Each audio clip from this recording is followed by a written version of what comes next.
Fala, galera! Sejam muito bem-vindas, sejam muito bem-vindos. Hoje vai ser muito massa.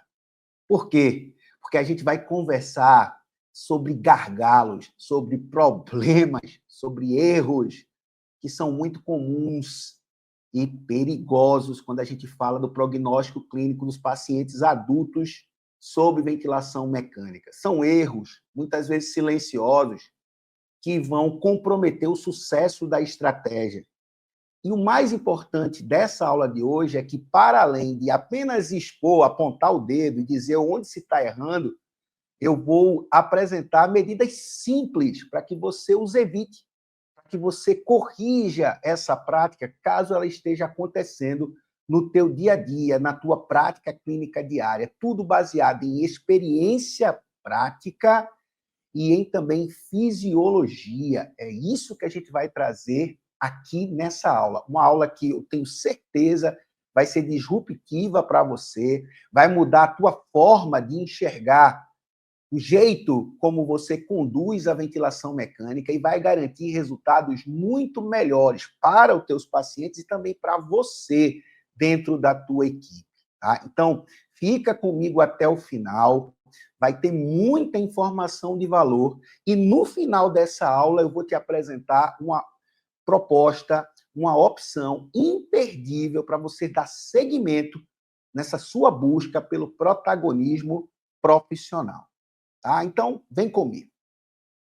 Antes mesmo da gente entrar na aula propriamente dita, antes mesmo da gente conversar sobre os erros, eu vou fazer aqui uma breve apresentação minha, porque tenho certeza que aqui tem pessoas que estão me seguindo no Instagram há pouco tempo, que passaram a ter contato recentemente com o meu conteúdo e muitas vezes podem ter dúvidas sobre se aquilo que eu vou abordar aqui, de fato, tem uma boa base, de fato é algo no qual elas possam confiar. Né? Afinal de contas, eu costumo brincar e dizer que o ambiente das redes sociais, o ambiente digital, ele é um ambiente com o qual a gente tem que ter muito cuidado, né?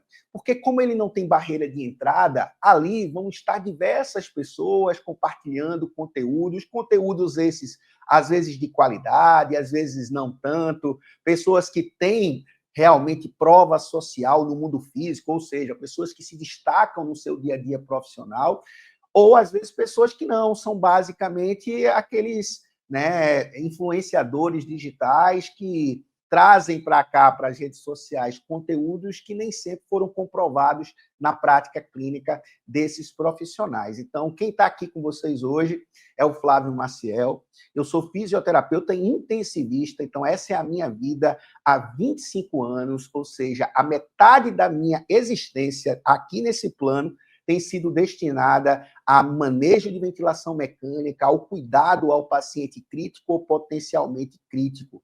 E 17 desses 25 anos de carreira profissional são destinados à formação, seja a formação universitária, seja a formação dentro desse meu projeto que se iniciou lá na pandemia. Então, é algo que me move levar para os colegas toda a bagagem que eu acumulei ao longo dos meus 25 anos e que eu continuo acumulando a partir de muito estudo, de muita pesquisa.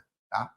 Eu também tenho o prazer de estar presidente do Conselho Regional de Fisioterapia e Terapia Ocupacional da Primeira Região, que envolve Pernambuco, Paraíba, Alagoas e Rio Grande do Norte.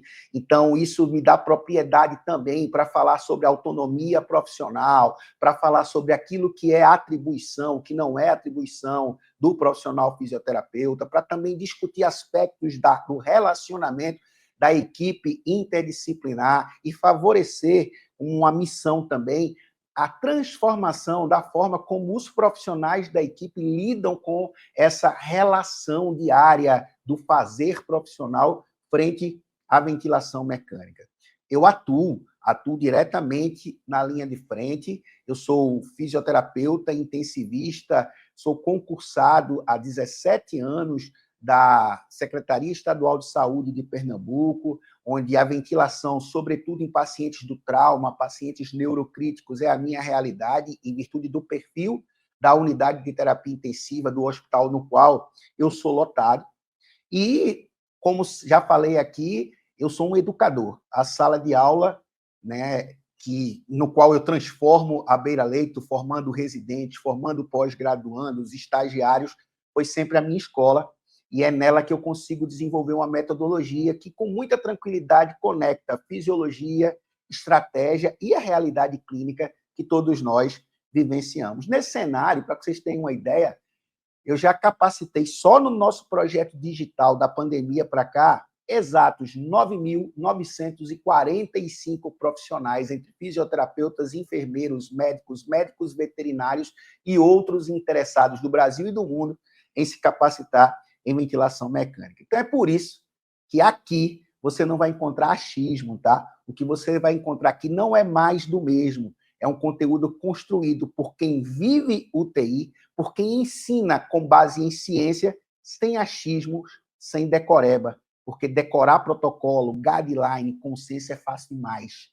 Eu quero ver ir além disso, porque é ir além disso que vai fazer diferença no manejo dos nossos pacientes. Então, se você quer dominar a ventilação mecânica adulta com segurança, clareza e propósito, vem comigo, porque eu vou te guiar nesse caminho. Bom, o fato é que, como eu já disse no início, essa aula não tem por objetivo apontar dedos, colocar dedos na ferida. Na verdade, ela tem por objetivo abrir os olhos de todos vocês que estão ou pretendem estar no dia a dia manejando a ventilação mecânica. A verdade, que é dura, mas precisa ser dita, é que muita coisa é ensinada desde a faculdade, desde a universidade, de forma errada ou superficial. Então, meu objetivo é aqui te mostrar onde estão algumas dessas falhas de fundamentação, algumas dessas falhas de formação, e como é que você pode virar esse jogo.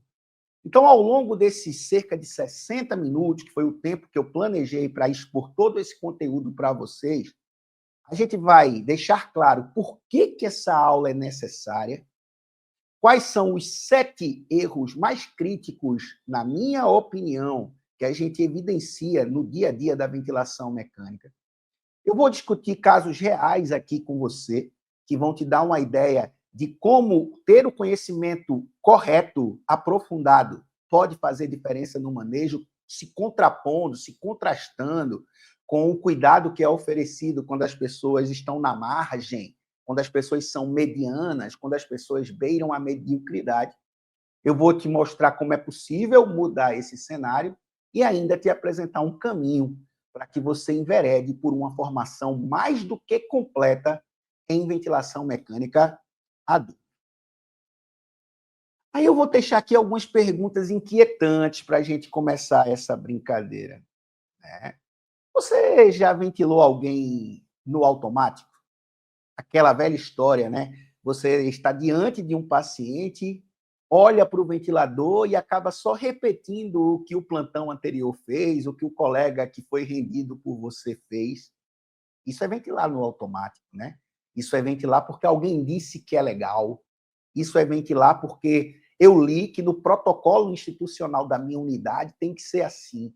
Eu estou fazendo dessa forma porque alguém me disse que sempre fez e sempre deu certo. Isso está errado. É a velha história, né? Você já se sentiu insegura ou inseguro ao ventilar um paciente? Puxa, será que eu deveria mesmo estar ajustando essa PIP? Será que eu posso usar esse determinado volume corrente aqui nesse cenário? Será que esse meu paciente vai ser responsivo a essa determinada estratégia? Poxa, será que essa sincronia é desse tipo ou é daquele outro tipo? Será que esse ajuste corrige ou não corrige essa determinada assincronia? Já teve a sensação de que estava fazendo certo, mas mesmo assim os pacientes não evoluíam, pioravam? Pois é, isso acontece muito e a gente precisa ter muito cuidado com isso. Se você respondeu sim para uma ou mais de uma dessas perguntas, relaxe, porque você não está sozinho, não está sozinho nisso, não. Tem muita gente que também responde sim para essas perguntas. Eu já respondi sim para essas perguntas lá no meu começo. E foi a inquietude produzida pela resposta a essas perguntas que me fez buscar algo diferente.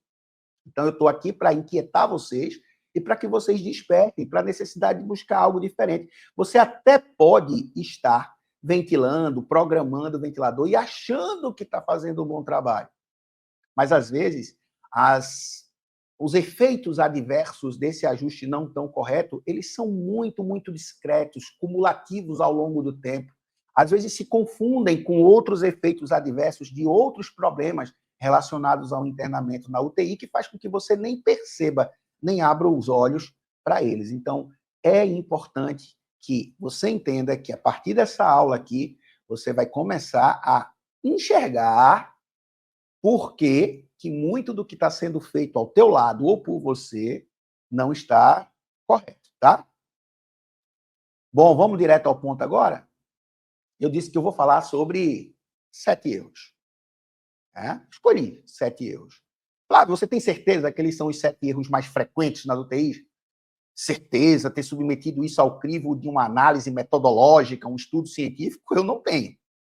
Mas, pela minha vivência, por já ter experimentado e trabalhado em diversas unidades de terapia intensiva, por viajar o Brasil afora e também outros países para discutir ventilação mecânica com os colegas, eu posso te assegurar, estão entre os 7 erros mais comuns quando a gente fala de ventilação mecânica adulta.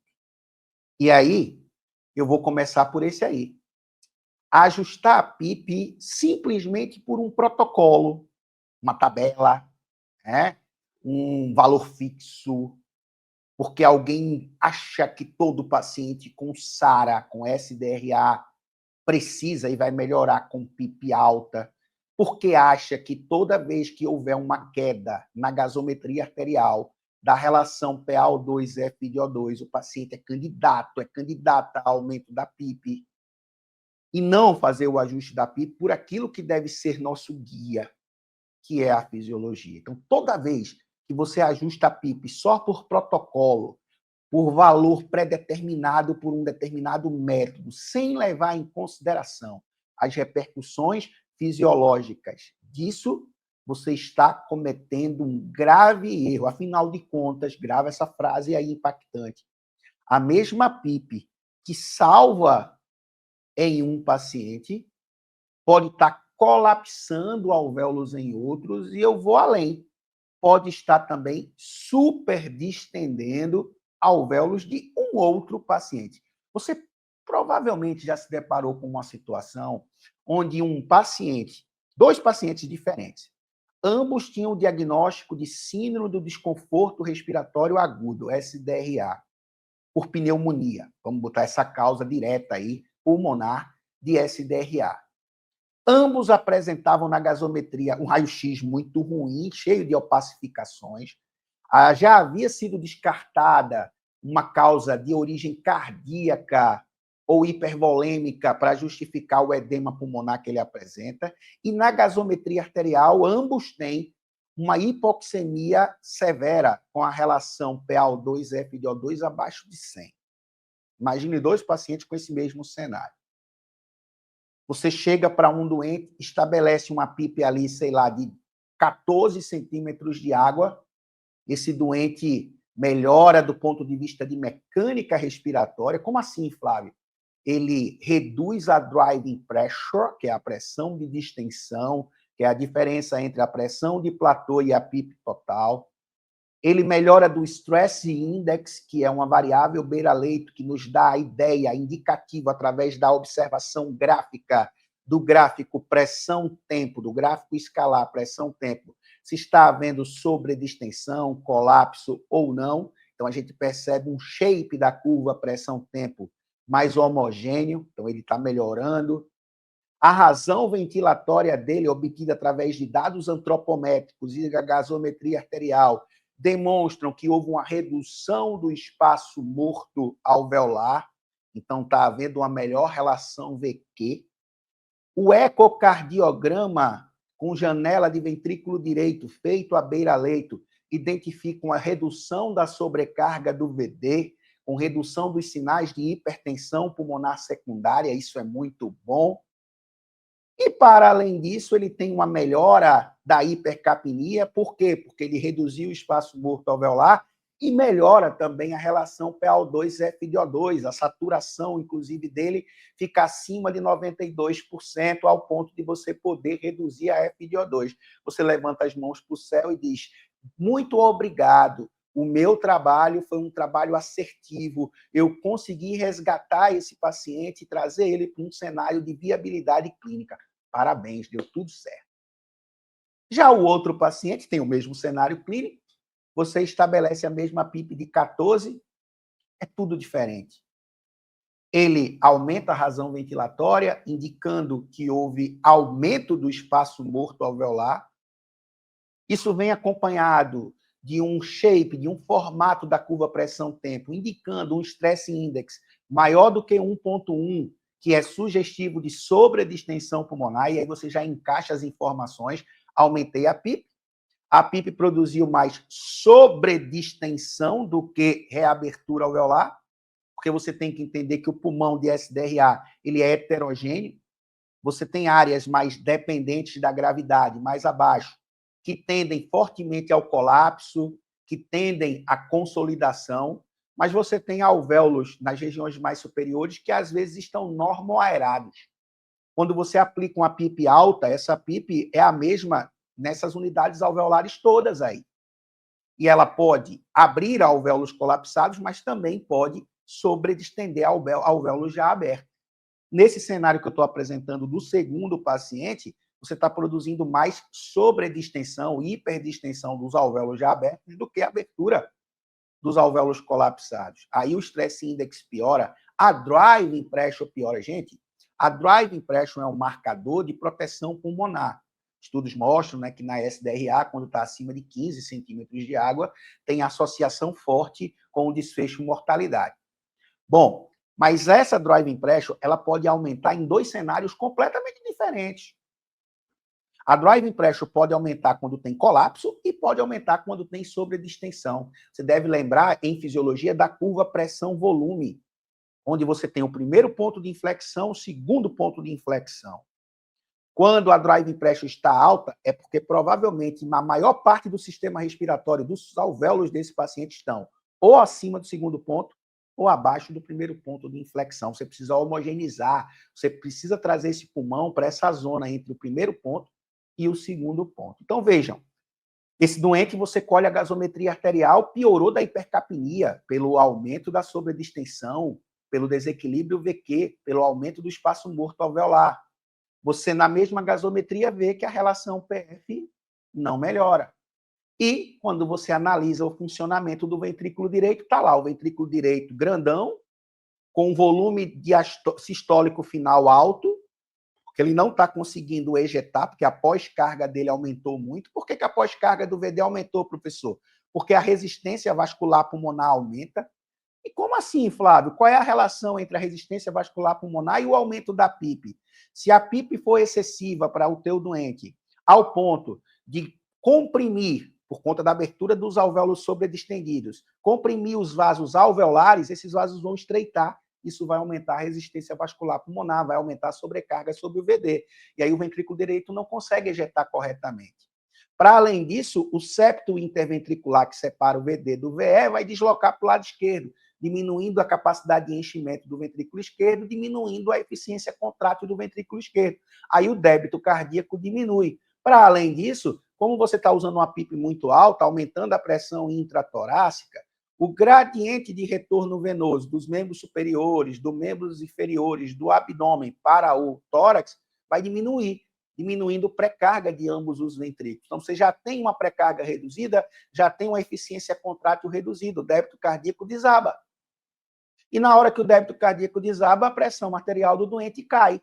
O reflexo disso é que a equipe precisa lá aumentar a droga vasoativa, a noradrenalina, por exemplo, que está em bomba. Com certeza isso já aconteceu com você. Se não aconteceu, vai acontecer. Foi uma escolha arbitrária, equivocada de uma PIP alta, porque se achava que todo doente com SDRA vai responder bem à PIP alta, e isso não é verdade. Guarda essa mensagem aqui. PIP alta para pacientes com SDRA apenas se eles tiverem bom potencial de recrutabilidade, se eles forem recrutáveis. O que quer dizer isso? se eles tiverem uma boa probabilidade de abrir alvéolos colapsados quando você aumenta a PIP, sem produzir sobredistensão. Já se você aumenta a PIP nos pacientes com baixo potencial de recrutabilidade, a tendência é que você tenha mais sobredistensão do que colapso. É por isso que a gente leva para beira-leito variáveis avaliadas, medidas de forma objetiva, para identificar o potencial de recrutabilidade. Como, por exemplo, o Stress Index, como, por exemplo, a relação ou razão recrutamento e insuflação, a análise do volume corrente expirado e inspirado numa curva PV, ou até mesmo a tomografia de impedância elétrica. Bom, só para que tudo isso que eu apresentei para você fique mais palpável, mais claro, através da observação de imagens, eu trago aqui um artigo, ou, na verdade, o título do artigo, a referência de um artigo, porque nada aqui é achismo, tudo aqui é baseado em evidência, tá? Não acho que eu estou falando coisas da minha cabeça. Esse estudo de revisão sobre manobra de recrutamento e titulação, escolha de PIP, foi publicada por um terapeuta respiratório americano, Dean Hess, no Jornal da Associação Americana de Cuidados Respiratórios, a Respiratory Care, lá em 2015. Já se vão aí 10 aninhos. 10 aninhos. E tem muita gente que está hoje, agora, na UTI de plantão e sequer sabe disso.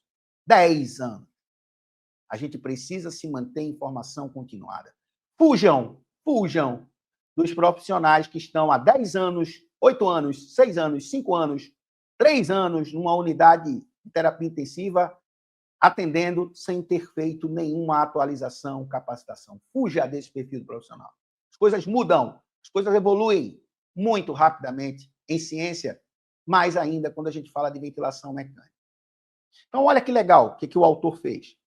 Ele pegou um corte transversal de uma tomografia computadorizada de tórax de um paciente com síndrome do desconforto respiratório agudo e fez uma correlação das diversas áreas pulmonares desse corte com o que seria o formato, a estrutura dos alvéolos dessas respectivas áreas.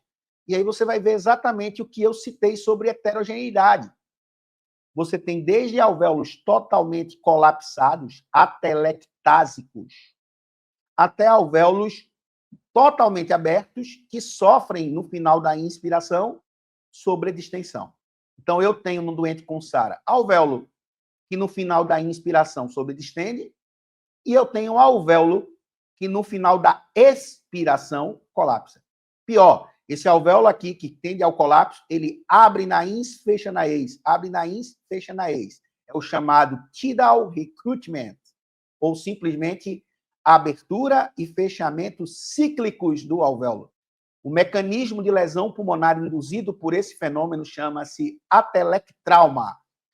É para reduzir o atelectrauma que a gente titula ou escolhe uma PIP mínima que possa minimizar, desculpem a redundância, esse colapso cíclico. Mas essa PIP jamais pode ser suficiente para estar sobredistendendo, porque quando você fica sobredistendendo alvéolos de um determinado pulmão, você favorece lesão pulmonar induzida pelo ventilador por um outro mecanismo, que nós chamamos de barotrauma, quando é excesso de pressão, ou volutrauma, quando é excesso de volume. Porque o alvéolo só se sobredistende quando recebe excesso de pressão ou excesso de volume. Além disso, paciente com SARA tem áreas de edema. O edema se beneficia de uma PIP mais alta, tanto o colapso quanto o edema. Por quê? Porque essa água, esse líquido extravascular que está dentro do alvéolo, acaba saindo, sendo redistribuído para o espaço intersticial quando você pressuriza o alvéolo. É um efeito esponja. O alvéolo é cheio de poros, está com líquido. Quando você joga pressão, é como se estivesse pressionando uma esponja de lavar pratos. E aí o líquido que está dentro do alvéolo sai. Entretanto, também temos alvéolos consolidados, tendendo à fibrose, hepatizados. Alvéolo consolidado não abre com aumento de PIP. A gente viu muito isso na Covid-19, muita área de consolidação com aspecto em vidro fosco nos exames de imagem. Quanto mais consolidação o sistema respiratório, os alvéolos tiver, menos potencial de recrutabilidade vai existir. Infelizmente, estudos mostram que tomografia computadorizada, a imagem pode nos ajudar a entender o perfil de recrutamento, mas que é muito menos, exige, não é tão simples assim você fazer a análise de recrutabilidade apenas pela imagem. Ela pode sugerir consolidação e tem um bom potencial de recrutabilidade. Ele não tem uma especificidade, uma sensibilidade tão boas, tá? Mas já nos diz muita coisa o exame de imagem. O fato é que você não pode achar que essas estruturas alveolares diferentes vão responder da mesma forma ao mesmo nível de PIP para todo mundo. Vai depender do perfil de distribuição. Se o teu doente tem mais edema e mais colapso, provavelmente vai ser mais recrutável, vai se beneficiar mais da PIP alta. Se ele tiver mais consolidação, ele vai, e áreas normoaeradas, se for uma SARA leve, por exemplo, ele vai responder mal ao aumento da PIP. E quando ele responde mal, ele piora a mecânica, ele piora a troca gasosa e ele piora a hemodinâmica, que é o nosso tripé para a escolha da PIP. Tá? E aí eu vou agora mais longe. Eu não era nem nascido. 1972. 1972. Esse estudo, publicado no Jornal de Investigação Clínica, tem como título Ventilação e PIP na doença pulmonar aguda, que era o nome que naquela época era dada para a síndrome do desconforto respiratório agudo. Vejam que tem uns 3 gráficos de coluna. O primeiro gráfico exibe a relação PF, PaO2, FiO2 em distintos valores de PIP.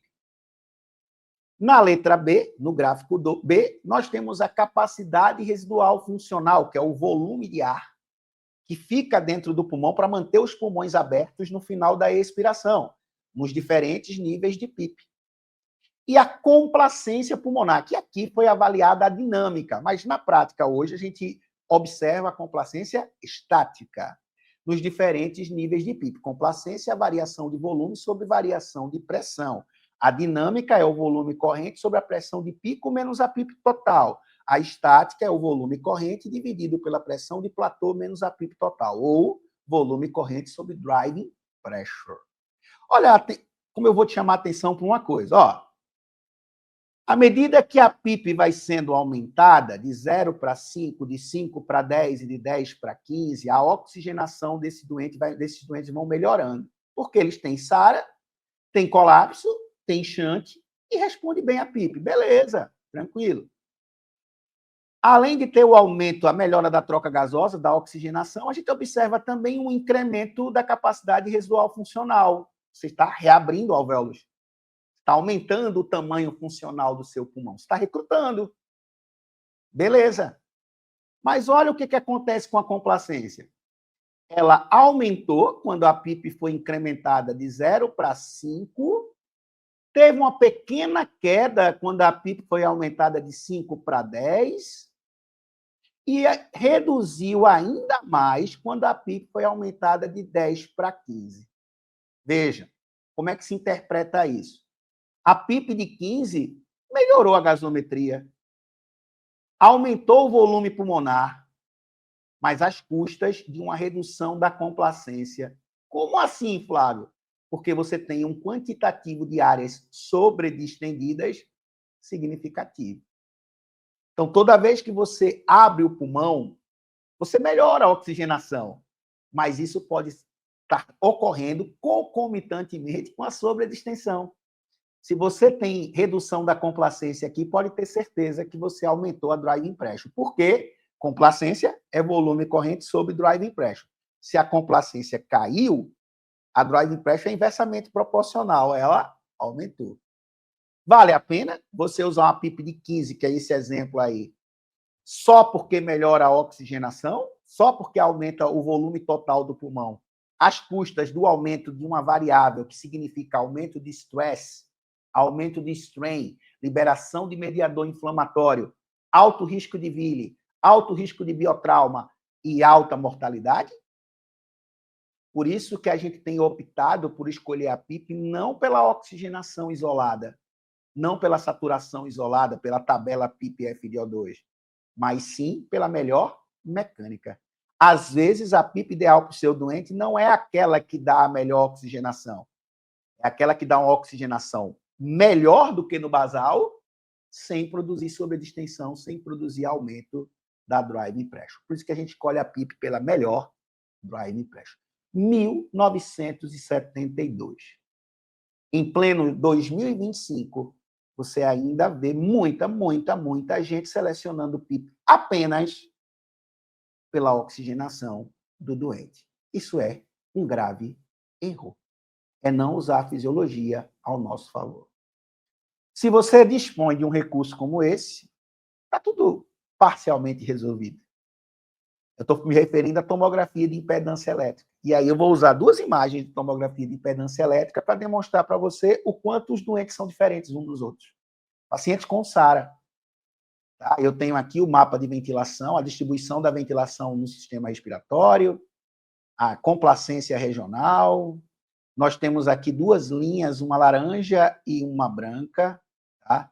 Você tem aqui, a laranja indica o percentual de colapso, enquanto que a branca, a cinza, né, ou branca aqui, indica o percentual de sobredistensão. Foram testados PIP de 18, 16, 14, 12 e 10. Tá? Na verdade, só corrigindo, em cinza é colapso e em laranja é sobredistensão. Cinza, colapso, laranja, sobredistensão. Às vezes essas cores mudam dependendo da marca do tomógrafo de impedância. Tá? Então, olha só, com o PIP de 18, qual era o percentual de colapso? 0. O pulmão estava todo aberto. Mas já era possível ver aqui em laranja, ó, no mapa de complacência, que havia sobredistensão pulmonar na região superior. 6% de sobredistensão. A PIP foi reduzida para 16%. Olha lá o percentual de colapso, 4%. Aumentou, claro, se você reduz a PIP, você deixa de abrir alguns alvéolos. 4% só, né? Já a sobredistensão caiu para 5%. E observe que houve o cruzamento das curvas. O que a literatura nos sugere é que, a partir da tomografia de impedância elétrica, nós selecionemos a melhor PIP pelo ponto de cruzamento das curvas de colapso e sobredistensão. Então, aqui, a PIP considerada ótima, que muitos chamam de ideal, seria 16. À medida que a PIP vai reduzindo para 14, o percentual de colapso aumenta para 9, a sobredistensão cai para 3. E aí observa que o colapso vai sempre aumentando quando a PIP vai diminuindo, enquanto que a sobredistensão zerou. Então, o melhor cenário é o equilíbrio entre colapso e sobredistensão, porque sempre vai haver um pouco de colapso, sempre vai haver um pouco de sobredistensão, até que o processo inflamatório da síndrome seja resolvido. Nesse exemplo, PIP de 16, é uma PIP alta. Esse paciente é recrutável, ele responde bem à PIP alta. Agora, dá uma olhada nesse outro cenário. Novamente, PIPs de 18, 16, 14, 12 e 10 sendo testados, mapa de ventilação, mapa de complacência regional, a curva em branco é o percentual de colapso, enquanto que a curva em laranja é o percentual de sobredistensão. Olha lá a PIP de 18. 24% de sobredistensão. Olha como tem laranja nesse gráfico. E 0% de colapso. Olha como está cinza aqui, ó, mostrando que tem muito ar nessa região. Sobredistensão. PIP de 16, 0 de colapso. 17% de sobredistensão. PIP de 14, 9% de sobredistensão, 0 de colapso. PIP de 12, 5% de sobredistensão, 0 de colapso. PIP de 10, 2% de sobredistensão, 0 de colapso. E aqui, ó, em torno da PIP de 8, é onde a gente tem o cruzamento das curvas. A gente vai ter o ponto de maior equilíbrio entre colapso e sobredistensão, indicando que, para esse paciente com SARA, a PIP considerada ótima, ideal, é uma PIP baixa. Esse doente tem baixo potencial de recrutamento. Sacaram? Jamais cometa esse erro de seleção da PIP de forma fixada. por parâmetro fixado, olhando apenas a oxigenação, acreditando que todo paciente de SARA é igual, que todo paciente de SARA é recrutado. Beleza? Vamos para o erro 2? Simbora. Antes mesmo de ir para o erro 2, eu falei de stress index, né? Então, o stress index a gente analisa nesse gráfico, a pressão-tempo. Quando tem sobredistensão, a gente tem uma concavidade para cima, esse compartimento vermelho, stress index maior do que 1, 1.1. Quando tem uma concavidade para baixo, é um stress index que sugere colapso alveolar, abertura e fechamentos cíclicos. É um stress index abaixo de 0,9. O que a gente quer é esse comportamento preto aqui, ó, da linha contínua preta, que é exatamente o stress index de 1, o stress index normal. E outra coisa importante, eu não podia deixar de falar disso, eu estava até esquecendo que tinha colocado isso na aula. 1978, estou pegando coisa antiga, viu? Chester. Flávio, eu posso titular a PIP em PCV, pressão controlada? Veja, poder pode, não deve. Como assim, Flávio? Porque a escolha da PIP deve se dar com volume fixo. Porque se o volume corrente variar, a PIP considerada ótima e ideal também varia. Lá em 78, os autores viram isso. Olha lá, ó. Complacência, qual é a melhor complacência? Qual é a complacência gerada por diferentes níveis de PIP? Cada desenho desse, quadradinho, triângulo, enfim, quadrado pequeno, quadrado grande, são as curvas de um determinado volume corrente usado para titulação. Vejam que quando o volume corrente utilizado para titulação é 5 ml por quilograma de peso, que é o círculozinho, a melhor complacência se dá com PIP de 15. Mas, por exemplo, quando o volume corrente é de 7 ml por quilograma de peso, que é a bolinha preta, a melhor complacência, me parece, aqui, embora aqui tenha dado um valor fora de curva, me parece ser aqui, ó, em torno de 6. Já quando você usa volume corrente de 10 ml por quilograma de peso, a melhor complacência é com PIP de 9. Quando você usa 12 ml por quilograma de peso, também foi com 9 de PIP. Se você usar 15 ml por quilograma de peso, foi com 6 de PIP. Se usar 20 ml por quilograma de peso, quadrado grande, a melhor complacência foi com PIP de 6. Ou seja, a melhor PIP, que gera a melhor complacência e a menor driving pressure, depende não apenas da PIP, depende também do volume. Então, para que você use uma PIP fixa, você precisa fixar o volume. Do contrário, se o volume mudar, a PIP não será mais ideal.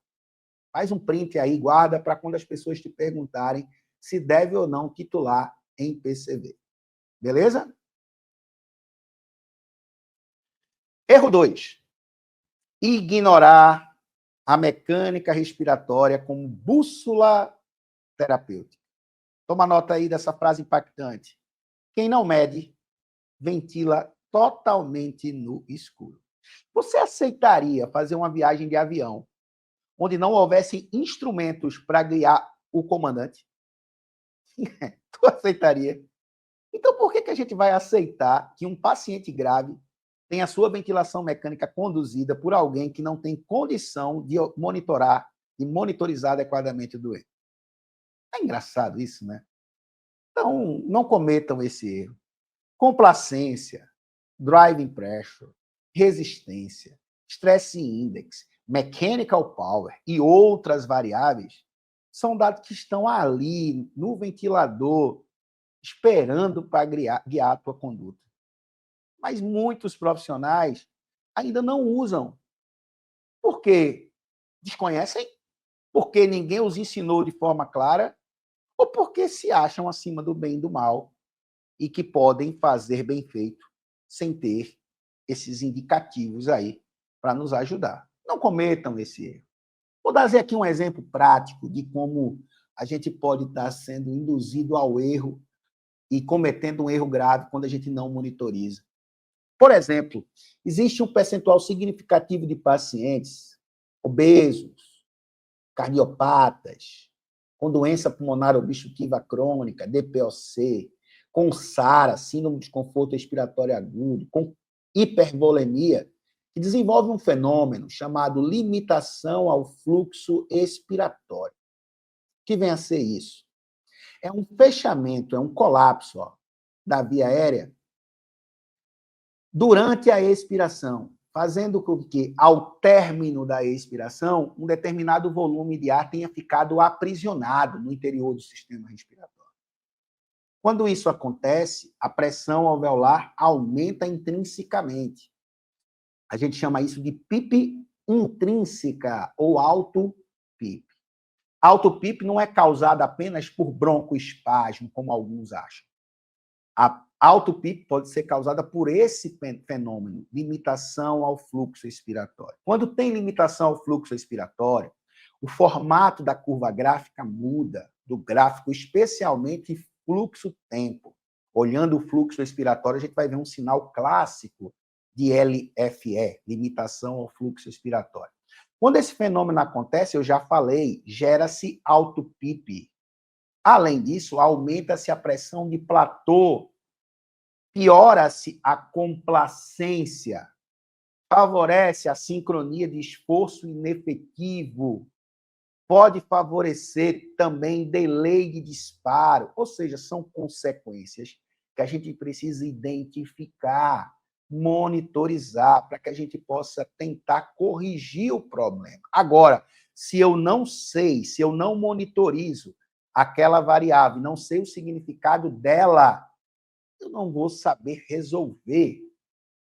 E nesses casos, quando tem limitação ao fluxo expiratório, uma das coisas que nos ajuda a resolver é escolher um determinado nível de PIP, olha ela novamente aí, que impeça o colapso tão precoce da via aérea. O problema é que, se você aumentar a PIP em pacientes que não têm esse fenômeno, por exemplo, tem alto PIP por broncoespasmo, asma, a tendência é que ele piore com o aumento da PIP. Então, eu preciso analisar, a partir da monitorização, como é que o meu doente vai responder ao incremento da PIP, se ele tem ou não limitação ao fluxo expiratório. E aí eu vou trazer aqui 2 conjuntos de imagem para mostrar a vocês como é que na beira-leito eu posso usar a mecânica respiratória para me guiar no ajuste ventilatório correto de um doente como esse. A gente tem aqui 2 cenários. Gráfico fluxo-tempo, onda de fluxo inspiratória quadrada, característica do modo VCV. Eu tenho aqui o gráfico de pressão-tempo, usando aqui uma PIP de 0, tá? PIP de 0. Se eu olho o gráfico de fluxo na fase expiratória, não estava retornando ao 0 no final da ex, ou seja, havia aprisionamento aéreo. E eu tenho aqui um formato que lembra uma colher, que lembra um sinal de raiz quadrada, mostrando que a primeira parte da exalação é rápida, mas o restante é lento, que isso é muito sugestivo de limitação ao fluxo expiratório. Mas a gente quer tirar a dúvida, a gente quer confirmar. Aplicou-se a pausa expiratória, e aí, de forma estática, eu já tinha visto a autoPIP dinâmica, agora, de forma estática, 0, que era a PIP externa do ventilador, agora está lendo-se no ventilador 7,3. Professor, o que é essa irregularidade, essas ondinhas aqui no gráfico de pressão? Oscilações cardíacas no tórax, tá? Refletem-se no gráfico do ventilador. Veja que a pressão saiu de 0 para 7,3. A gente chama isso de PIP total. É o somatório da PIP do ventilador com a auto-PIP.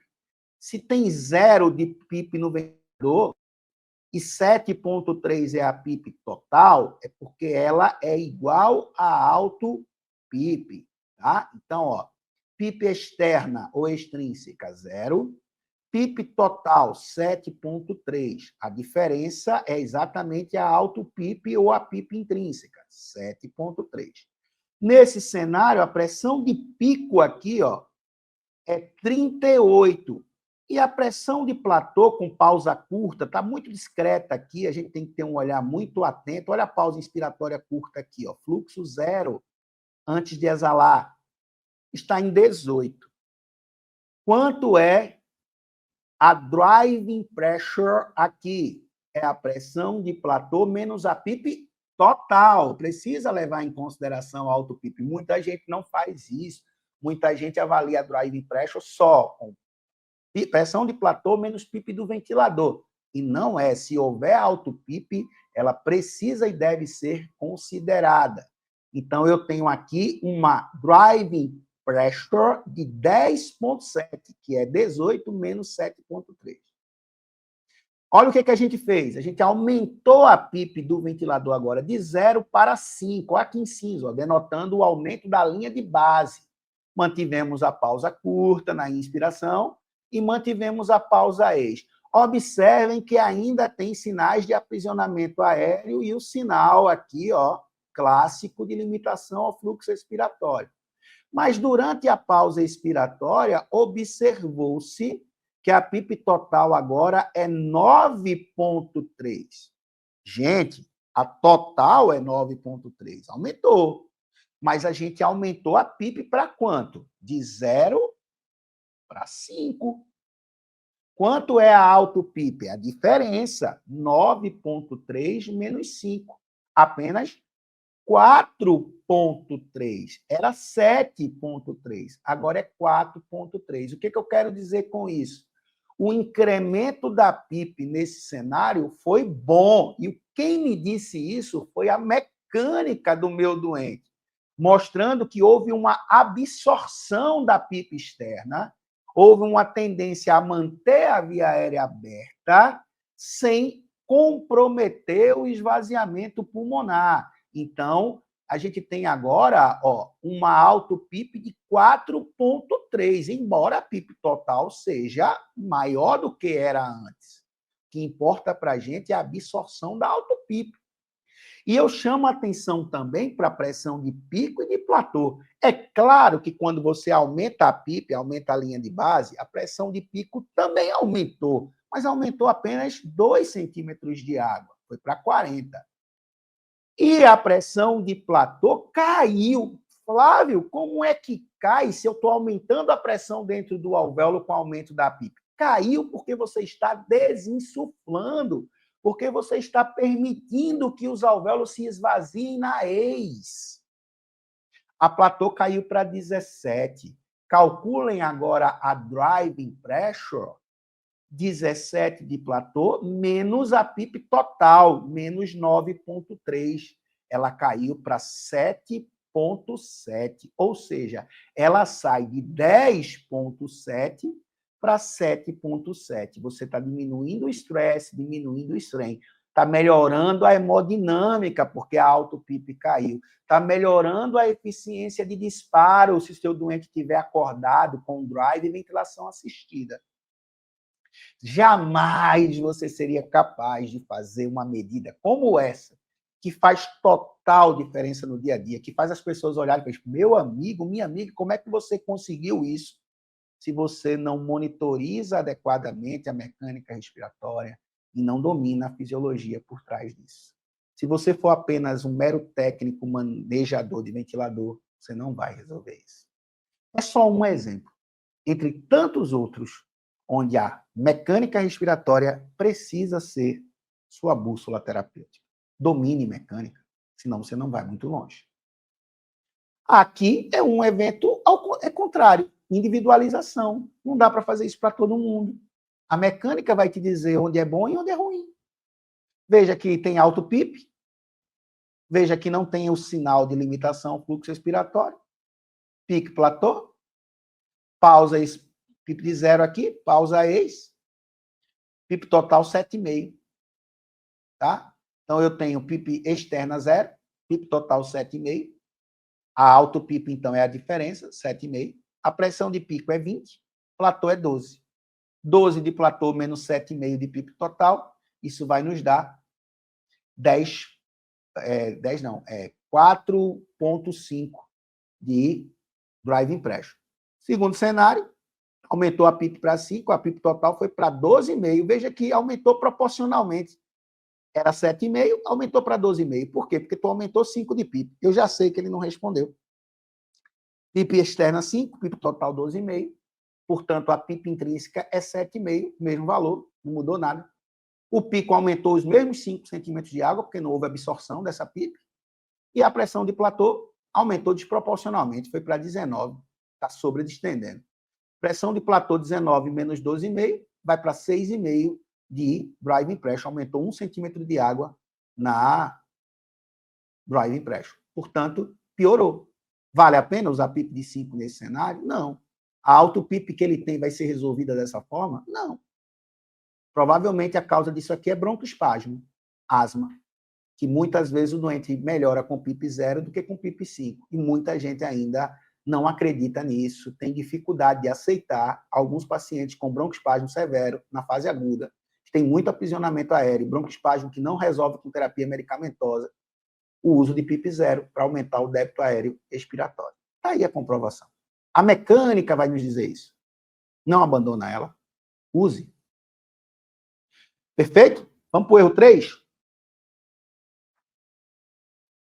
Um erro gravíssimo, muito prevalente.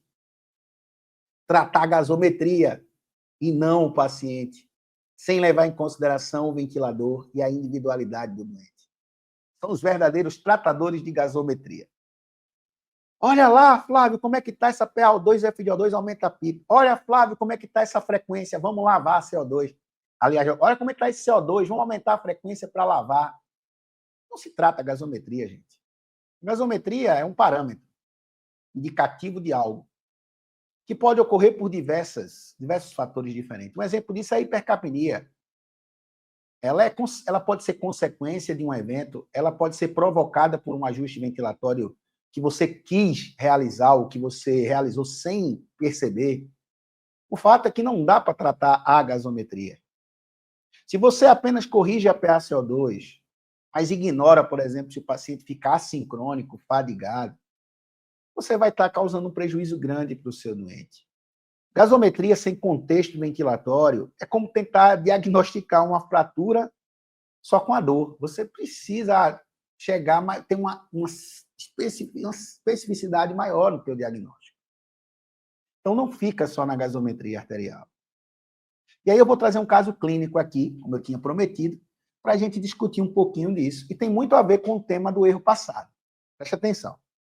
Talvez você já tenha se deparado com um caso clínico parecido no teu dia a dia. Um homem, cujas iniciais são JFS, de meia idade, 52 anos, obeso, com obesidade grau 3, um índice de massa corpórea de 48 quilos por metro quadrado. Foi admitido na unidade de terapia intensiva por um quadro de insuficiência respiratória aguda do tipo 2, ou seja, hipercapnia, porque esses doentes desenvolvem hipoventilação da obesidade, sacou? Em contexto de descompensação cardiometabólica, um doente provavelmente também com quadro séptico. Antecedentes desse doente: hipertensão arterial, diabetes mellitus tipo 2, é um verdadeiro combo do obeso, né? Insuficiência cardíaca, mas com fração de ejeção preservada, e apneia obstrutiva do sono. O que a equipe fez inicialmente? Instituiu VNI modalidade bilevel, porque, como é hipercapnia, o CPAP não vai resolver, porque esse doente não estava respondendo favoravelmente apenas à oxigenoterapia, e não vai responder só a oxigênio, e aí ele vinha piorando da hipoxemia, piorando da hipercapnia, só que ele, com 1 hora de VNI, piorou do aquascore, piorou de outros parâmetros, então ele estava piorando clinicamente, e protelar a VNI nesse cenário é ruim. Foi prontamente realizada a intubação orotraqueal, existe uma série de cuidados para a intubação orotraqueal nesse perfil de doente obeso. Foi estabelecida a ventilação mecânica invasiva, o modo ventilatório optado foi VCV, e eu acho assertivo, porque se ele é hipercápnico, usar uma modalidade ventilatória que permite o controle do volume minuto é bom. Ah, Flávio, e as assincronias que são frequentes em VCV? Ele está com sedação contínua, sem esforço na fase aguda, então a gente consegue adaptar bem. E com os parâmetros dentro de limiares ali protetivos, driving pressure, stress index, mechanical power, tudo ali dentro da faixa de proteção. Ao exame físico, foi evidenciado turgência de jugular, edema de membros inferiores e presença de estertores crepitantes difusos na ausculta pulmonar. Tudo isso é sugestivo de hipervolemia, tá? Raio-X de tórax mostrou e comprovou congestão vascular pulmonar e aumento de trama intersticial, muito líquido na circulação pulmonar. Tem maior risco de edema, né, pulmonar. A gasometria arterial, uma PaO2-FiO2 de 130, hipoxêmico, mas nem por isso ele é candidato a necessariamente uma titulação de PIP e recrutar, nada disso. São estratégias para SARA. Você não diagnostica SARA, nem tampouco a necessidade de prona e outras manobras, simplesmente pela relação PF, tá? Mas é uma hipoxemia moderada. Tem uma hipercapnia leve, com PaCO2 de 58, mantendo um pH ali de 7,32, já com acidemia.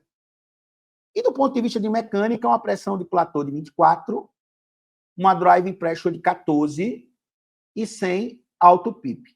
Tá? Se ele tem uma driving pressure de 14 e não tem alto PIP, é sinal de que a PIP usada aí é 10, tá? Porque, ó, 24 menos 14 vai dar 10 centímetros de água de PIP. E como a gente começa a obter dados se a gente domina, né, o lance todo. E na monitorização gráfica, olha o que a gente encontrou no gráfico fluxo-tempo. Vocês lembram do sinal de raiz quadrada do caso do erro anterior? Olha lá, ó. Fluxo rápido no início, seguido de lentificação, com um certo aprisionamento aéreo no final. Professor, mas esse paciente não tem DPOC. Eu sei, mas ele é obeso, tem doença cardíaca estrutural e está hipervolêmico. O que isso tem a ver, professor? São cenários onde o risco de limitação ao fluxo respiratório aumenta. Obeso, vocês têm uma ideia?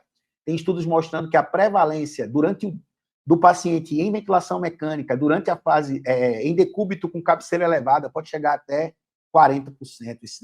Essa prevalência pode ser até de 2/3 dos pacientes. Hipervolemia aumenta em quase 5 vezes a chance de limitação ao fluxo respiratório. Doença cardíaca estrutural aumenta em quase 9 vezes as chances de desenvolver limitação ao fluxo respiratório. Se você não estuda, se você não domina esses dados, você não vai fazer diferença. Por isso que quando eu chego na UTI e trago esses dados na minha discussão, as pessoas me ouvem, né? As pessoas dão atenção ao que eu tenho para falar, as pessoas se deixam guiar por aquilo que eu apresento. Não é um rostinho bonitinho, até porque eu não tenho, não é o coleguismo simplesmente que vai fazer você ocupar esse espaço. Então, aqui tem limitação ao fluxo respiratório. Está aqui, ó, curva de fluxo-tempo revela a desaceleração muito lenta do fluxo respiratório nessa fase final, sem retorno à linha de base antes do início da próxima inspiração. Porém, quando a gente mede a auto-PIP, por mais que tenha sinal aqui na inspeção dinâmica, a auto-PIP foi 0. O que a maioria das pessoas faz quando obtém essa gasometria nesse perfil de doente? Aumenta a FiO2, aumenta a PIP baseando-se apenas em oxigenação, aumenta a frequência respiratória para lavar CO2. Será que isso resolve? Não, porque está havendo colapso de pequenas vias aéreas. Você precisa garantir que essas vias aéreas se mantenham mais abertas durante a fase respiratória. Olha lá o que foi feito, então. Avaliamos a mecânica, ela é fundamental. Vimos que ela sugeria limitação ao fluxo respiratório, associada ao colapso de pequenas vias aéreas, potencialmente agravada por aumento do volume sanguíneo pulmonar. Nós vimos lá os sinais do raio-x, os sinais clínicos, aumento da pressão abdominal por conta da obesidade e complacência de parede torácica reduzida, fazendo com que a CRF desse doente seja menor e a oposição da via aérea ao colapso seja pequena. Então, não tem ar suficiente na expiração dentro da via para manter ela aberta. Ao contrário de lavar CO2 aumentando a frequência, reduzir um pouco a frequência para prolongar o tempo ex, para dar mais tempo para esvaziamento. Aumentamos a PIP de 5, na casa ali estava 10, né? Na verdade, foi de 10, aqui está de 5 para 10, mas na verdade foi de 10 para 15 que a gente aumentou.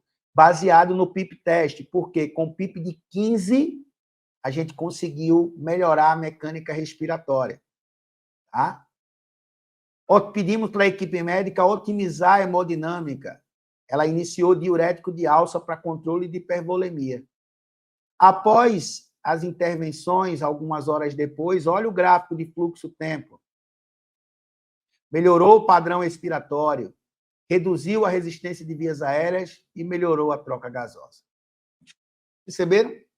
Parece até que a gente foi na contramão daquilo que seria o correto, né? Reduzir frequência, aumentar tempo Waze, aumentar PIP. Veja que eu não me guiei pela oxigenação, eu me guiei pela mecânica. O aumento da PIP não foi pela oxigenação, foi pela mecânica. E ao invés de hiperventilar aí, o que a gente precisava era dar tempo expiratório adequado. Beleza? Sacaram a importância da mecânica? Esse é só um exemplo. Só um exemplo. Tem muitos outros onde a mecânica, todos os cenários, é a mecânica que vai nos guiar. Quarto erro. Esse virou uma febre. Ventilar como se todos os pacientes apresentassem síndrome do desconforto respiratório agudo. 6 ml por quilograma de peso de volume corrente para todo mundo. Para e pensa, nem todo paciente precisa desse volume com limite inferior. Claro que a proteção pulmonar virou uma religião, né? A gente segue ela, a gente quer proteger todo mundo.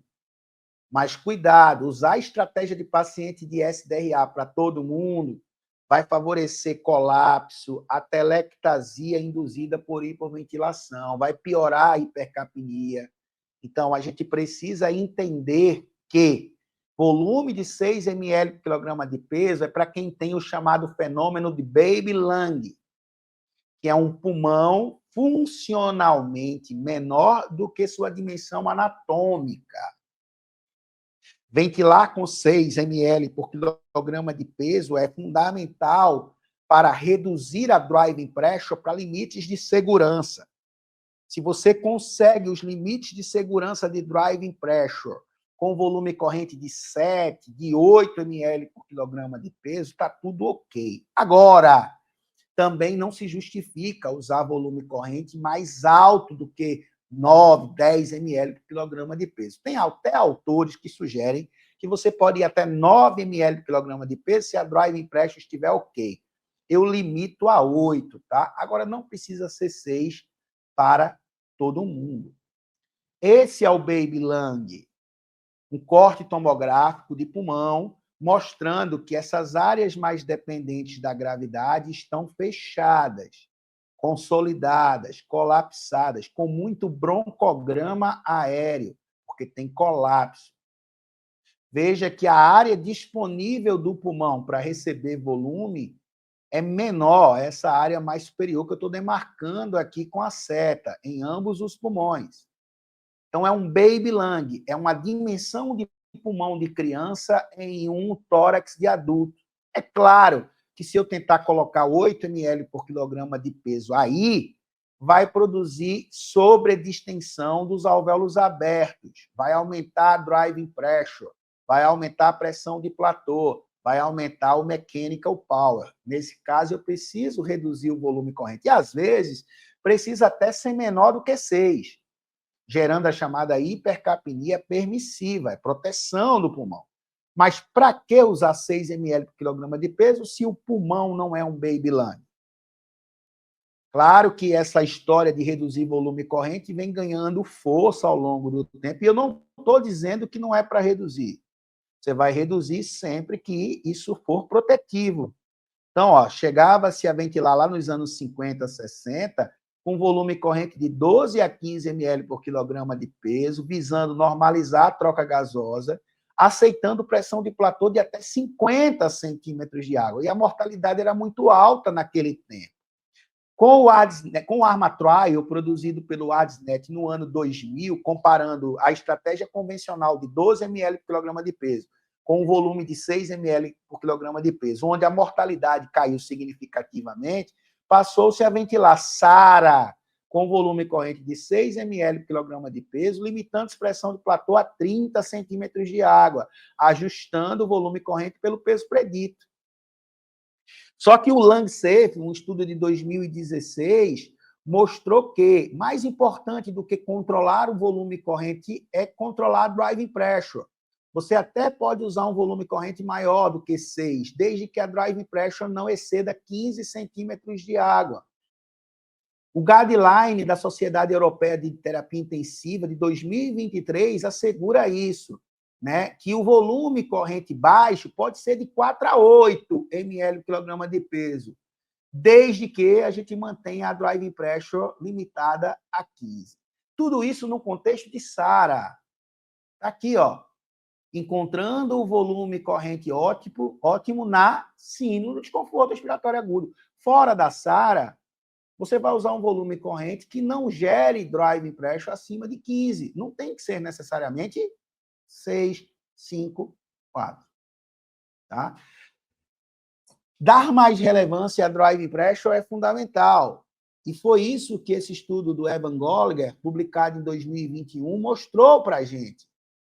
Aqui a gente tem a análise do volume corrente em ml por quilograma de peso e da driving pressure em relação à elastância normalizada. O que está demonstrando aqui? Que uma estratégia de 12 ml por quilograma de peso, comparada a uma estratégia de 7 ml por quilograma de peso, tá? Você tem diferença em relação ao comportamento do sistema respiratório dependendo da elastância, que é a complacência, é o inverso da complacência.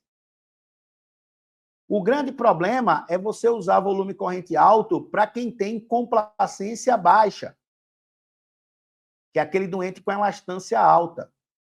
Você precisa reduzir o volume corrente para quem tem uma elastância alta, para quem tem uma complacência muito baixa. A mesma coisa para driving pressure. Se você usar um volume corrente alto em um paciente com elastância alta, que seja, tem baixa complacência, você vai gerar um efeito muito negativo na mortalidade. Portanto, a driving pressure é um grande guia. Olha lá o que o mesmo estudo evidenciou. O risco de morte com 60 dias de avaliação, ele aumenta significativamente quando você usa uma estratégia de volume corrente alto nos pacientes que têm elastância alta, ou seja, que têm baixa complacência. Vou tentar descomplicar isso para você. Elastância é o inverso da complacência. Se a elastância é alta, é porque a complacência é muito baixa. Se a complacência é baixa, é porque o baby lung é muito grande, é muito acentuado. Tem pouca área pulmonar. Se você coloca volume corrente alto aí, você produz driving pressure lá em cima e isso aumenta a mortalidade. Agora, se o teu doente não tem uma elastância alta, tem uma boa complacência, na hora que você gerar um volume corrente um pouco mais alto, esse volume vai se acomodar. Não vai sobredistender, não vai aumentar o stress, não vai aumentar o strain, não vai aumentar tanto a driving pressure. Se ela estiver abaixo de 15, esse volume é aceitável. Portanto, guie o volume corrente muito mais pela driving pressure do que necessariamente pelo peso predito. Qual é o melhor volume corrente para o seu doente? É aquele que gera uma driving pressure que não exceda 15. Normalmente é isso que a gente tem tentado trazer junto com aquela medida do peso predito. Às vezes o doente tolera um pouco mais de volume baseado em peso predito, desde que a driving pressure não ultrapasse 15. Então, não tem que ser 6 ml por quilograma de peso para todo mundo. Beleza? Quinto erro é você escolher modalidades ventilatórias sem entender, de fato, as características técnicas e os desdobramentos fisiológicos. Para de achar que um ventilador é um conjunto de botãozinho que você fica ali apertando com tentativa e erro. Não é assim, tá? Você até pode saber mexer nos botões, onde é que está o volume, onde é que está a pipa, onde é que está a frequência. Mas isso não é sinônimo de que você entende, de fato, o que está fazendo. E é aí que mora, né, o perigo da pseudociência. Tem muita gente, por exemplo, que acha que PRVC é perfeito. Está longe de ser perfeito. Tem gente que acha que tem que usar PAV Plus para todo mundo. Não tem que usar PAV Plus para todo mundo. Surge uma modalidade ventilatória nova, as pessoas acham que é a oitava maravilha do universo, e às vezes ela é mais do mesmo, ela só mudou o nome de algo que já existe. Por exemplo, tem uma marca de ventilador aqui no Brasil que tem o AVA. O AVA é o ASV, que já existe há muito tempo. Então, a gente precisa dominar as características físicas dos modos ventilatórios, porque o melhor modo ventilatório é aquele que você domina. Muita gente pergunta qual é o melhor modo ventilatório. Aquele que você e sua equipe dominam. Se você não domina, você não vai tirar o melhor resultado daquela modalidade. Então, você precisa entender, e é muita coisa que você precisa entender sobre modalidade ventilatória, né? Então, toda modalidade ventilatória tem uma variável de controle. Você pode estar controlando primariamente a pressão ou controlando primariamente o volume.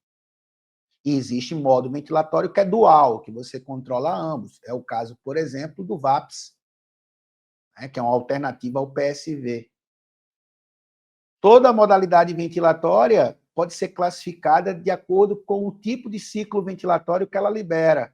Então, você pode ter ventilação mecânica controlada, você pode ter ventilação mandatória intermitente, que é o IMV, SMV, que a gente não usa, porque as evidências são de que ele faz mal, que ele piora o prognóstico. Tá? Ele pode ser uma ventilação espontânea contínua. Você tem também o esquema de alvo, né? Você tem um modo ventilatório inteligente, que é aquele que busca alcançar um determinado volume minuto, um determinado trabalho ventilatório.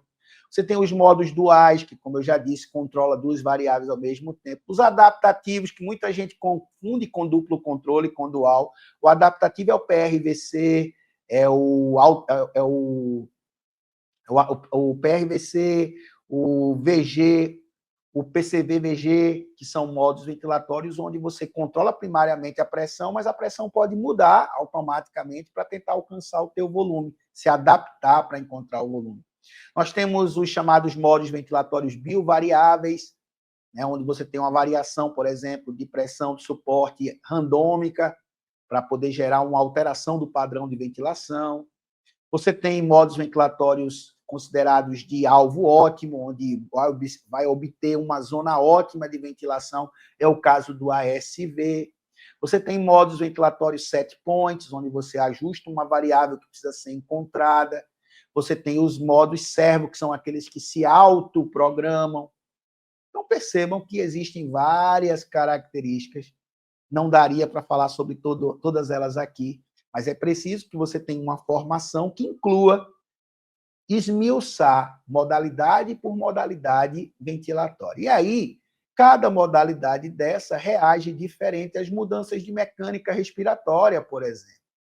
Então, eu tenho aqui 3 esquemas de gráficos do modo volume controlado com onda de fluxo quadrada, do modo volume controlado com onda de fluxo decrescente ou desacelerada e o modo PCV, tá? Então, você observa aqui, ó, que são conjuntos gráficos completamente diferentes, com formas gráficas, com taxonomias, com formatos de curvas gráficas completamente diferentes. Você tem que entender que existe parte desse gráfico que é decorrente da pressão elástica, do componente elástico do sistema respiratório. Tem outra parte que é do componente resistivo. E também que quando você tem esforço, o formato do gráfico muda. Por exemplo, quando tem esforço, ó, em volume controlado, o gráfico de pressão faz essa concavidade, que é característico, por exemplo, do fluxo insuficiente, que é uma sincronia. Quando você tem aumento de carga elástica, você tem um incremento mais rápido de pressão e também aumento da pressão de pico. Vai aumentar platô e vai aumentar pico. Quando você tem aumento de resistência, o incremento é mais lento, mas também aumenta a pressão de pico. Quando tem aumento de pressão elástica, a diferença entre platô e pico aumenta. Quando tem aumento de pressão resistiva, a diferença entre pico e platô é quem aumenta. As mudanças também ocorrem quando a mecânica muda, quando o esforço muscular aumenta, nos gráficos em volume controlado com rampa desacelerada. Mas são sinais também semelhantes. O aumento rápido da pressão e da pressão de pico quando aumenta a pressão elástica, aumento da pressão de pico, porém um aumento mais lento quando aumenta a pressão resistiva, queda da pressão, né, uma concavidade para cima quando o doente faz esforço. Tudo isso vai te ajudar a interpretar as falhas de interação quando o teu paciente está em ventilação mecânica. Vai te ajudar a entender que tipo de reajuste ventilatório você precisa fazer. E mais ainda, vai te ajudar a entender quando é que o problema não está no ajuste do ventilador, está no paciente, que é outro erro grande, grave. As pessoas focam no ventilador e esquecem de uma adequada avaliação clínica do paciente. Portanto, dominem essas características. A mesma coisa ocorre na fase expiratória. A gente pode ter mudança do formato, do shape da curva exalatória ou do decaimento do gráfico de fluxo na inspiração, quando a gente tem mudança de mecânica. Um exemplo típico disso é nos pacientes obstrutivos. Os pacientes obstrutivos que têm alta constante de tempo, que é o que esse gráfico aqui mostra, a gente precisa de um tempo expiratório mais prolongado para produzir esvaziamento pulmonar.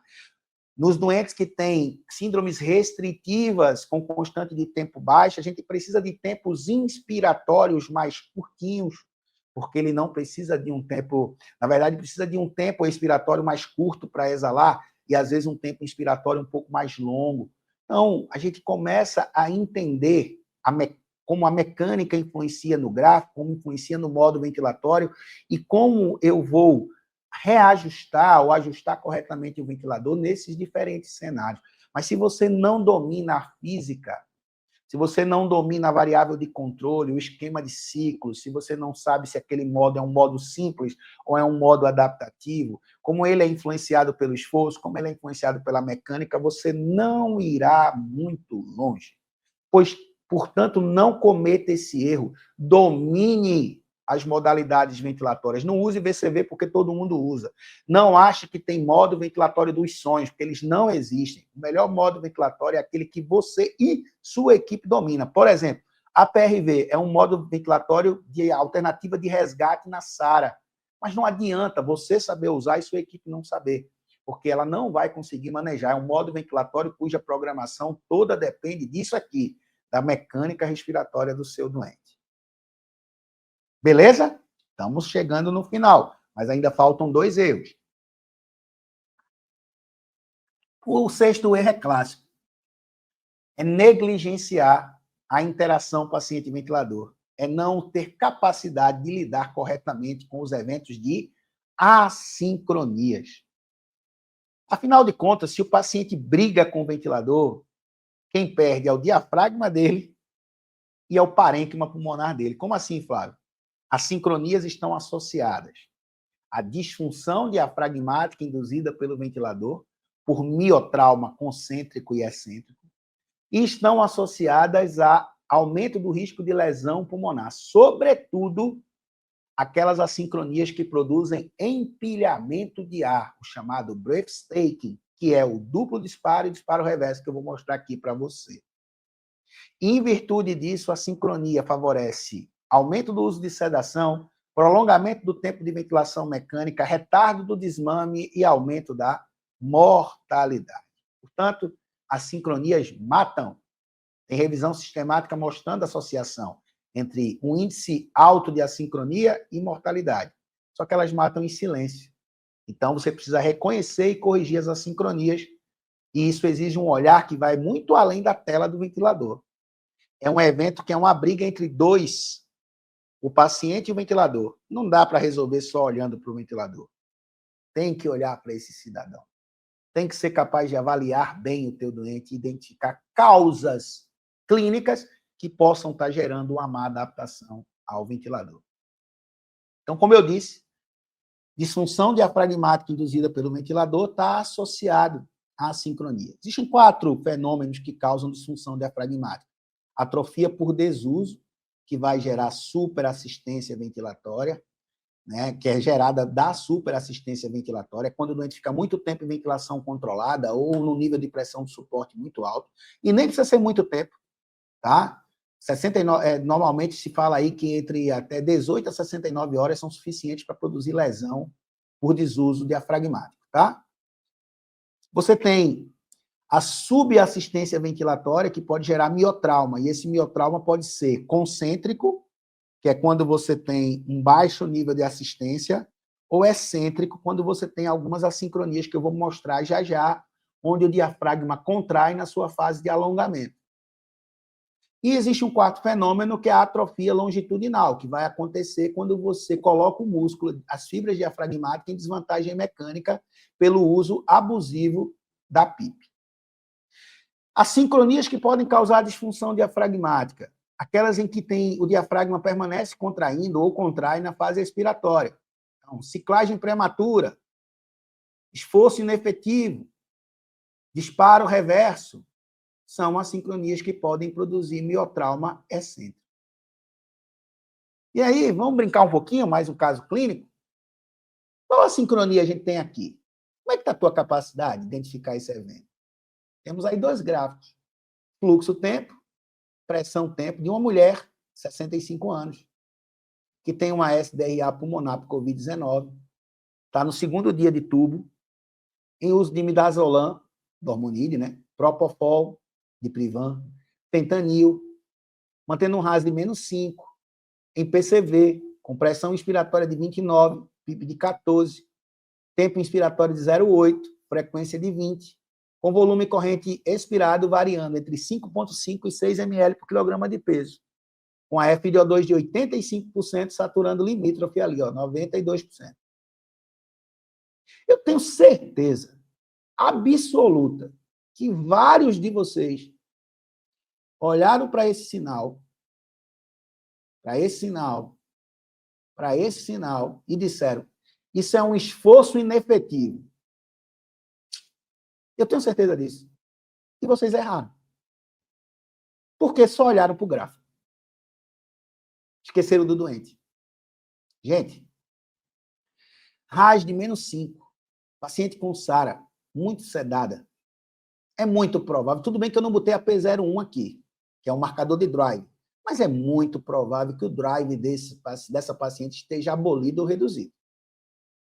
E aí eu peço para vocês olharem com atenção um determinado momento do gráfico. O começo do ciclo. Aqui, ó. Aqui, ó. Não existe queda de pressão produzida por esforço para disparar o ventilador. Não existe elevação súbita do fluxo produzido por esforço para disparar o ventilador. É um ciclo controlado de quem não tem drive. E o esforço aparece depois do ciclo controlado, por uma ativação reflexa da musculatura. Isso começa a ser periódico. Não tem esforço para disparar o ventilador, mas ativa o diafragma na fase ex. Não tem esforço para disparar o ventilador, mas ativa o diafragma na fase ex. Essa periodicidade em um doente com SARA, com uso de PIP alta, muito sedado, gente, isso é clinicamente compatível com o disparo reverso. Existe um fenótipo do disparo reverso, que é esse, que parece, mas não é, esforço inefetivo. Se você só olhar para o sinal gráfico, você vai cometer um erro. Flávio, o que eu faço com essa sincronia? Você pode, se ela não tiver empilhamento de ar, e não tem aparentemente aí, você pode até aceitá-la. Agora, se o teu doente reunir condições clínicas para que você reduza a sedação, passe ele para PS, essa sincronia vai desaparecer, porque ela é um reflexo determinado pela ventilação controlada. Problema, tu vai pedir para a equipe médica, ou você que é médico que está aqui me assistindo, vai reduzir a sedação de um doente com FiO2 de 85, saturando 92? Ele não está em momento de passar para a ventilação totalmente assistida. Então, nesse caso, ou você aceita. Flávio, eu posso sedar mais? Não tem indicação. A sedação excessiva é um dos fatores que predispõe à sincronia. Se você sedar mais, isso vai aumentar a frequência de ocorrência. Flávio, eu posso fazer bloqueador neuromuscular? Não deve. O bloqueador neuromuscular tem uma série de efeitos adversos. Você só usa quando ocorre o fenômeno de empilhamento de ar, porque ele aumenta o risco de lesão pulmonar induzida. É o que a gente vê aqui nesse gráfico. Aqui não é disparo reverso, tá? Aqui é duplo disparo, que é uma sincronia onde, se o doente já estiver bem sedado, a gente não tiver conseguido corrigir a sincronia com ajuste no ventilador, o bloqueador neuromuscular pode ser útil para proteger o pulmão. Então, você olha para esses gráficos aqui, a princípio tem dificuldade de separar os elementos ali, de fazer uma análise pormenorizada.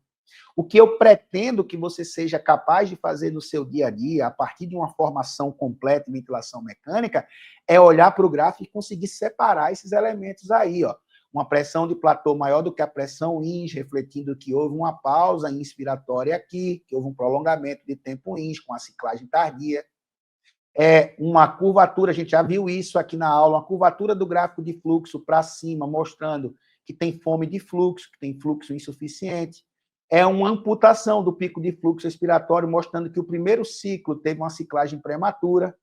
É uma expiração incompleta, fazendo com que um novo ciclo ocorra, né, antes do esvaziamento do primeiro, fazendo com que, embora o volume corrente ajustado seja de 320, alcance 601 ml, ou seja, empilhou a breathtaking. Então, o que eu quero é que você seja capaz de fazer esse tipo de análise. Flávio, esse meu doente já está sedado, eu não tenho como aumentar o volume corrente, não tenho como aumentar o fluxo, não dá para eu ventilar ele em PCV. O que eu faço para melhorar essa adaptação? Nesse cenário aí, se ele já estiver bem sedado, com esse empilhamento de ar, aí é bloqueio neuromuscular. Só que para pedir o bloqueio neuromuscular, para sugerir essa estratégia, você precisa dominar os eventos para explicar corretamente para quem te ouve, para que a pessoa se convença de que a relação entre risco e benefício daquela estratégia farmacológica se justifica. Do contrário, ele não vai aceitar fazer. Então, é isso que eu quero. Eu quero que você olhe para a sincronia com uma visão muito mais ampliada, focada no doente, focada no ventilador, sendo capaz de identificar os eventos e de pensar na estratégia corretiva. Não adianta decorar estratégias para corrigir duplo disparo. Isso não adianta. Até porque essa sincronia é frequentemente causada por duas outras, ciclagem prematura e fluxo insuficiente. Então, as duas aqui. Então, você tem que corrigir isso.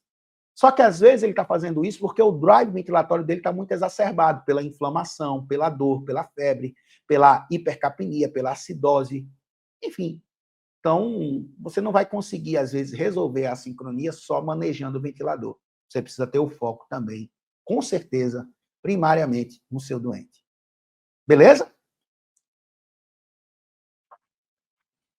E, para finalizar, não menos importante, a gente vai agora para o erro 7, que talvez seja um dos mais invisíveis, né? E também um dos mais perigosos, que é esquecer o coração. Ventilar bem não é só oxigenar, é preservar e considerar a hemodinâmica, é usar a hemodinâmica para nos ajudar. Você tem que lembrar que a ventilação mecânica altera a pressão intratorácica, reduz o gradiente de retorno venoso, diminui a pré-carga do ventrículo direito, aumenta a pós-carga do ventrículo direito, né? Diminui a pré-carga do ventrículo esquerdo e pode afetar a dinâmica cardíaca, sobretudo se o doente já tem uma falha cardíaca do lado direito, sobretudo se ele já é hipovolêmico. Então, a interação cardiopulmonar, dominar isso, é o que separa um ajustador do ventilador de um expert, de um protagonista. E aí eu vou trazer algumas imagens para resumir essa interação coração-pulmão, né? Esse paper, publicado agora em 2015, faz a correlação entre coração e pulmão em pacientes com SARA, com SDRA, mostrando que a inflamação pulmonar na SDRA tem efeito sobre coração e hemodinâmica. Por quê?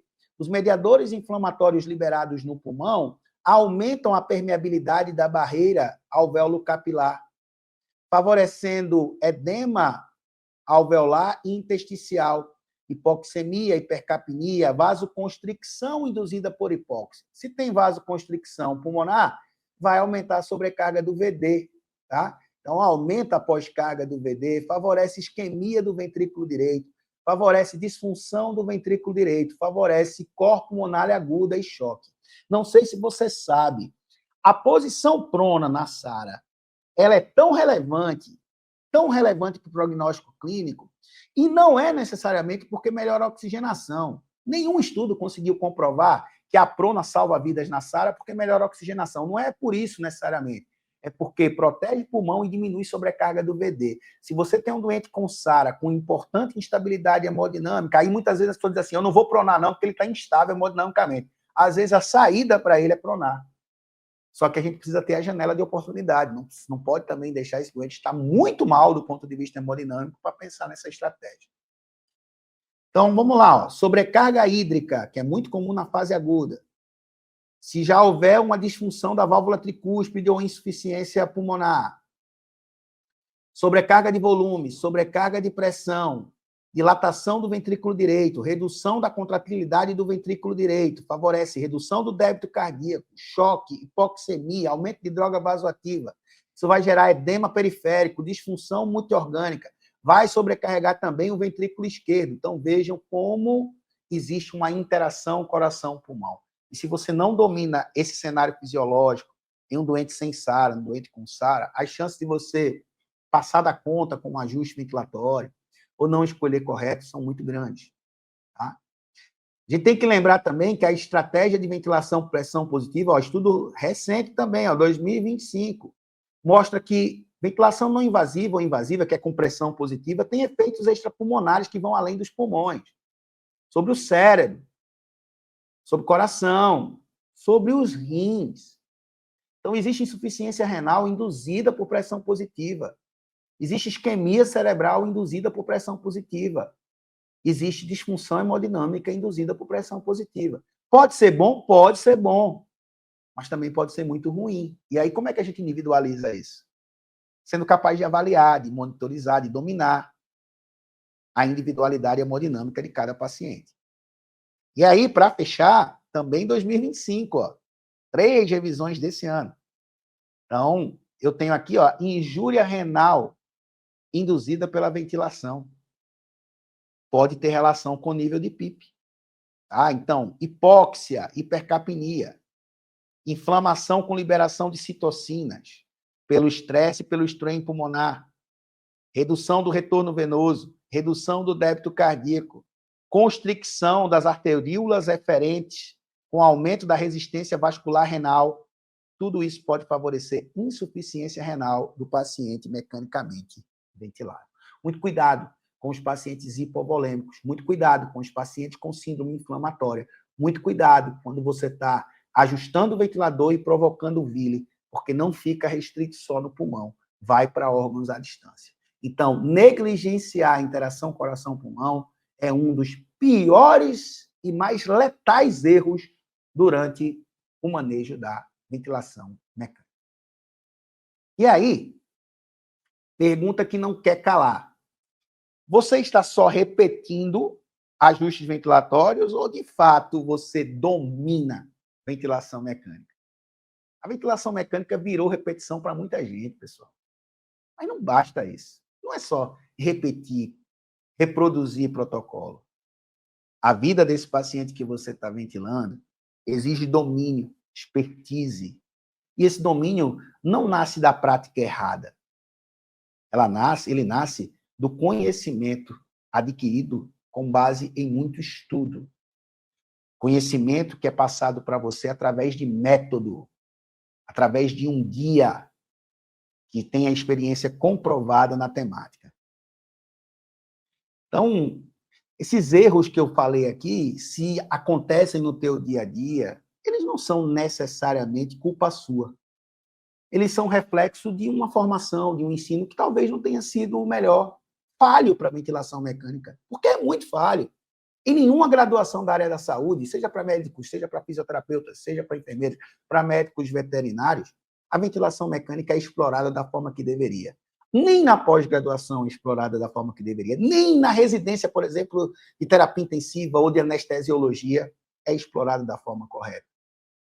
Tá? Então, se você identificou algum desses erros na sua prática, é porque sua formação ela ainda não é completa. E chegou a hora de você retomar o controle. Você agora tem uma oportunidade de mudar isso. Então, eis a solução. Tá? Eu tenho uma formação completa em ventilação mecânica que vai do básico, do elementar, às práticas mais avançadas. Se essas coisas que eu apresentei aqui para você parecem distantes, elas vão se tornar factíveis, próximas, vão caminhar ao teu lado, no teu dia a dia. Você vai absorver esse conhecimento. Estou falando da trilha, tá? A trilha é a formação mais completa em ventilação mecânica no formato online que você vai encontrar no Brasil, tá? Ela vai do zero ao avançado. Ela é baseada em fisiologia, nas melhores evidências disponíveis. Está vendo esses artigos aí de 2025? Estão todos disponíveis para você. A cada encontro mensal de mentoria, eu renovo o conteúdo, eu trago informação nova. Se tiver alguma mudança de cenário relacionada a um conteúdo que você viu na aula que está gravada, eu vou apresentar para você. A gente tem convidados, a gente tem um conjunto de experiências para entregar para você. São aulas objetivas, diretas, com raciocínio aplicado à prática do dia a dia. Suporte técnico, comunidade para interação, acesso prolongado. Então, aproveita. As inscrições estão abertas agora para você que está aqui nessa aula, mas elas serão por tempo limitadíssimo. Assim que você se inscreve, você tem acesso imediato às aulas. Você tem garantia total de satisfação. Inclusive, você pode desistir do curso até um determinado tempo, se você não estiver gostando. Mas eu garanto que você vai gostar. Bônus especiais para quem entrar hoje na formação. Então, não perde mais tempo. Entra agora. Essa, eu garanto para vocês, é a formação que eu gostaria de ter tido lá no meu início da carreira. Teria acelerado os meus ganhos. Eu teria chegado onde eu estou hoje muito mais cedo. Tá? Ela é capaz de organizar, explicar, conectar teoria e prática. Bom, te tornar o verdadeiro protagonista no cuidado ventilatório. Então, se você quer sair do automático, tomar decisões com segurança e tornar-se uma referência em ventilação mecânica onde você atua, aquela pessoa que a galera respeita, que chama para discutir, que aceita o posicionamento, a trilha é a formação certa para você. E tem promoção no ar, viu, galera? Em comemoração aos meus 50 anos, que está batendo a porta, e também para que a gente complete lá os nossos 10 mil alunos, você deve lembrar que no começo eu falei que já são 9.945 profissionais capacitados na trilha, a gente vai oferecer um desconto, um super desconto, nunca aplicado por nós, de 50% na inscrição para os 50 primeiros que se inscreverem. Então, corre agora, já garante tua inscrição com 50% de desconto. Os 50% dos 50 anos do professor Flávio e dos 10 mil alunos que vão passar pela trilha. Aponta agora o teu celular para esse QR Code e garante a tua participação. Essa é a grande chance que você esperava, tá? Então, lá no link da bio do Instagram também tem um link para inscrição. Vocês vão receber isso no grupo do WhatsApp também, com a condição super especial, bônus especial para vocês que estão aqui. Inscreva-se agora, que eu já vou estar à tua disposição dentro da trilha para te dar o suporte que você merece nas mentorias, nas aulas, na troca de experiência. Estamos juntos, espero que você tenha gostado desse momento e nos vemos na trilha. Um grande abraço para você, futura e futuro protagonista da ventilação mecânica.